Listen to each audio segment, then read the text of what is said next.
எங்கள் வாழ்வும் எங்கள் வளமும் மங்காத தமிழ் என்று சங்கே முழங்கு. நாம் நம்முடைய வகுப்பில் இன்று பார்க்க இருக்கின்ற மிக முக்கியமான ஒரு தலைப்பு.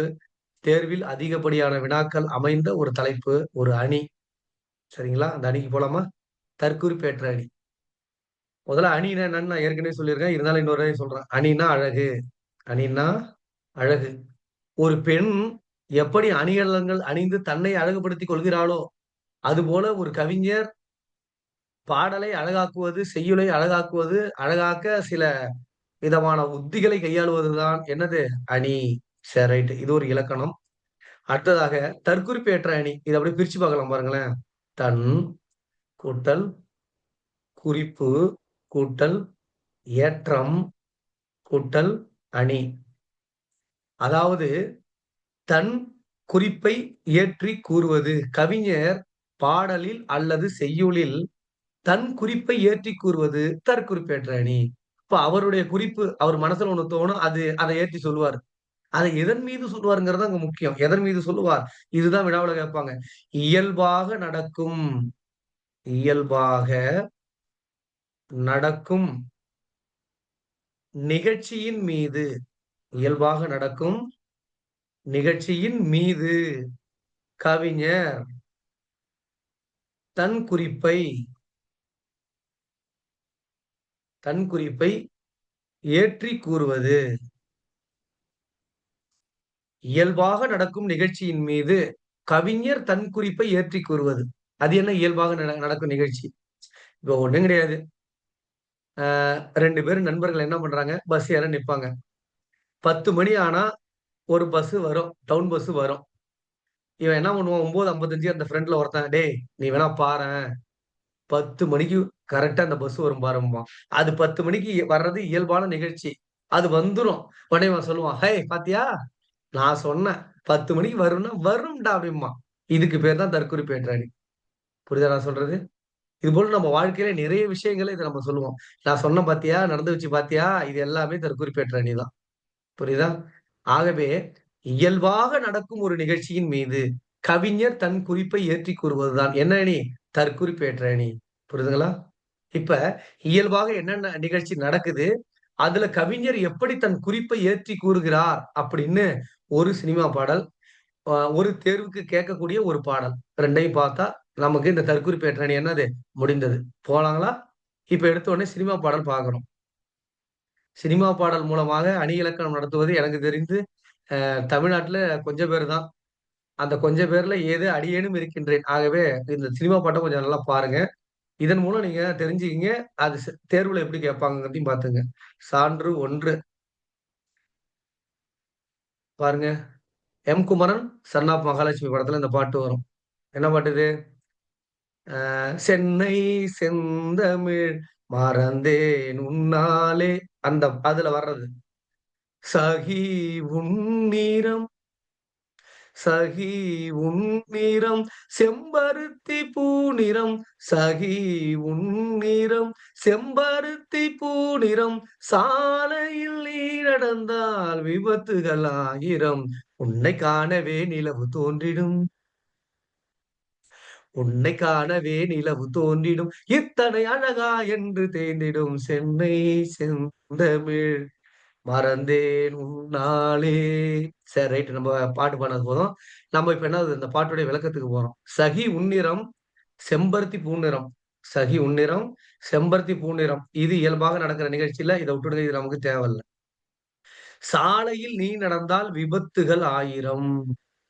அடுத்தது, உன்னை காணவே நிலவு தோன்றிடும். இத்தனை அழகா என்று தேய்ந்திடும். அப்ப இயல்பாக நடக்கும் நிகழ்ச்சியின் மீது கவிஞர் தன் குறிப்பை ஏற்றிக் கூறுவதுதான் தற்குறிப்பேற்றணி. இங்க இயல்பா நடக்கிற நிகழ்ச்சி என்ன? சாலையில் சாலையில் விபத்துகள் நடப்பது இயல்பான ஒரு நிகழ்ச்சி. புரியுதுங்களா?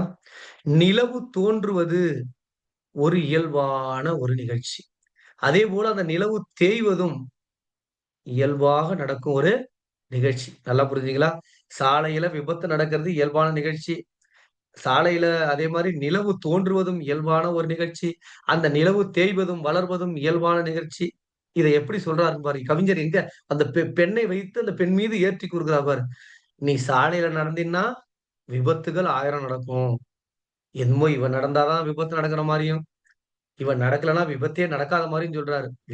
இவன் நடந்தாலும் நடக்கலனாலும் விபத்து நடக்கும். ஆனா இவன் நடக்கிறதால தான் விபத்து நடக்குதுன்னு ஏற்றி கூறுகிறார். பாயிண்ட் புரிஞ்சுக்கிட்டீங்களா? அடுத்த 2வது பாருங்க. "உன்னைக் காணவே நிலவு தோன்றிடும்." அதாவது இவள பார்க்கணும்னு ஆசைப்பட்டு நிலவு வருதாம். நிலவு தோன்றுவது இயல்பு. இந்த பெண் வந்தாலும் தோன்றும், வரலனாலும் தோன்றும், இவ இல்லனாலும் தோன்றும், இவ செத்தாலும் தோன்றும். அப்ப நிலவு தோன்றுவது இயல்பு. என்னமோ இவளை காணுவதற்காகத்தான் நிலவு தோன்றுகிறது என்று இவள் மீது ஏற்றுக் கூறுகிறார். அப்புறம் பாருங்க, "இத்தனை அழகா என்று தேய்ந்திடுமா." நிலவு தேய்வது இயல்பு. என்னமோ இந்த பொண்ணுடைய அழக பார்த்தோனே, ஆஹா! நம்மளை விட ஒரு அழகாக ஒருத்தி இருக்காளே! அப்படின்னு வெட்கத்தால தேயுதாம். அப்படின்னு இந்த இயல்பான நிகழ்ச்சியிலே எல்லாத்தையும் எதன் மீது ஏற்றிக் கூறுகிறார்? ஒரு பெண் மீது ஏற்றிக் கூறுகிறார். ஒரு பெண்ணால் இதை ஏற்றிக் கூறுவதால் இதற்கு என்னது? தற்குறிப்பு ஏற்ற அணி. தன் குறிப்பை ஏற்றி கூறுவது. எதன் மீது? இயல்பாக நடக்கும் நிகழ்ச்சியின் மீது. அந்த நிகழ்ச்சியை வைத்துக்கொண்டு அந்த நிகழ்ச்சி இயல்பாவே நடக்கும். அது இதனால தான் நடக்குதுன்னு சொல்லி ஏற்றிக் கூறுவதுதான் தற்குறிப்பேற்ற அணி. புரிஞ்சுச்சுங்களா? ரொம்ப ஈஸியா இருக்குங்களா? நம்ம அடுத்த பாடலுக்கு போங்களா? இதுதான் தேர்வுக்கு வரும்.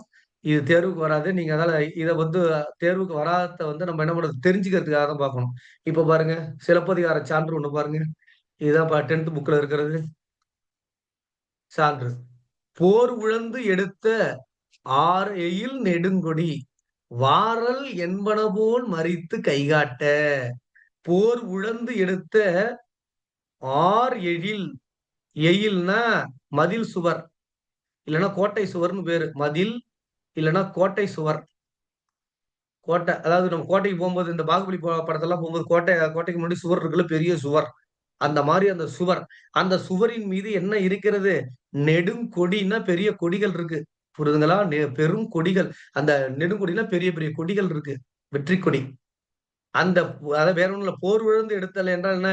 போரிலே வெற்றி பெற்ற பிறகு அங்கே அமைக்கின்ற அந்த கோட்டையில் இருக்கின்ற அந்த கொடி, நெடுங்கொடி என்ன செய்கிறது? காற்றில் அசைகிறது. காற்றில் அசைகிறது. இப்படி இப்படி அசைகிறது. அப்படி எப்படி அசைகிறதுங்க பாருங்க. அது எப்படி ஏன் அசையுது பாருங்க. வாரல் வராதீங்க என்பது போல் மறித்து கைகாட்ட. அதாவது கோவலனும் கண்ணகியும் இனிமேல் நாம் புகார் நகரத்திலே பிழைக்க முடியாது. நாம் இந்த ஊரை விட்டு போவோம்னு சொல்லி கால் சிலம்பு 2யும் எடுத்துக்கொண்டு மதுரை நோக்கி புறப்படுகிறார்கள். புறப்படும்போது மதுரை கோட்டை சுவருக்கு முன் வந்து நிற்கிறார்கள். அந்த கோட்டை சுவரிலே இருக்கின்ற கொடியானது என்ன செய்கிறது? இருவரும் இங்கே வராதீர்கள். உள்ளே வராதீர்கள். இந்த கோட்டை உள்ளே வராதீர்கள். வந்தீர்கள் என்றால் கோவலன் கொலை செய்யப்படுவான் அப்படின்னு முன்னாடியே தடுத்து நிறுத்துதான். வாராதீங்க அப்படின்னு கை காட்டுற மாதிரி தடுத்து நிறுத்திருக்கான். இவங்க பாட்டுக்கு வந்துட்டாங்க, செத்துட்டான். அப்ப இங்க இயல்பா நடக்கிற நிகழ்ச்சி என்ன? கோட்டையில ஒரு கோட்டை இருக்கிறது இயல்பு. ஒரு ஒரு நகரம்னா கோட்டை இருக்கும். அந்த கோட்டையில கொடி இருக்கிறதும் இயல்பு. அந்த கொடி காற்றில் அசைவது இயல்பு. கொடி என்னது? இந்த கொடி என்ன பண்ணுது? காற்றில் அசைவது. கொடி காற்றில் அசைவது இயல்பு. ஓகே. அப்ப கொடி காற்றில் அசைவது இயல்பு. ஆனால் கோவலனும் கண்ணகியும் நீங்கள் இருவரும் உள்ளே வராதீர்கள். பந்தினால் கோவலன் கொலை செய்யப்படுவான் என்பது போல அது அந்த இயல்பான நிகழ்ச்சியின் மீது கவிஞர் என்ன செய்கிறார்? தன் குறிப்பை ஏற்றிக் கூறுகிறார். ஆகவே இது தற்குறிப்பு ஏற்ற அணி. புரியுதுங்களா? அவ்வளவுதாங்க. ரொம்ப எளிமை. இது மாரி நிறைய திருக்குறள் இருக்கு. இன்னும் நிறைய சினிமா பாடல்கள் இருக்கு. நமக்கு இதற்கான விளக்கம் பொழுதும், இனிமேல் தற்குறிப்பு ஏற்ற அணி உங்களுக்கு என்ன பண்ணக்கூடாது? குழப்பமா இருக்கக்கூடாது. புரியுதுங்களா? நான் உங்கள் எக்ஸாம் விஜய் தமிழ்.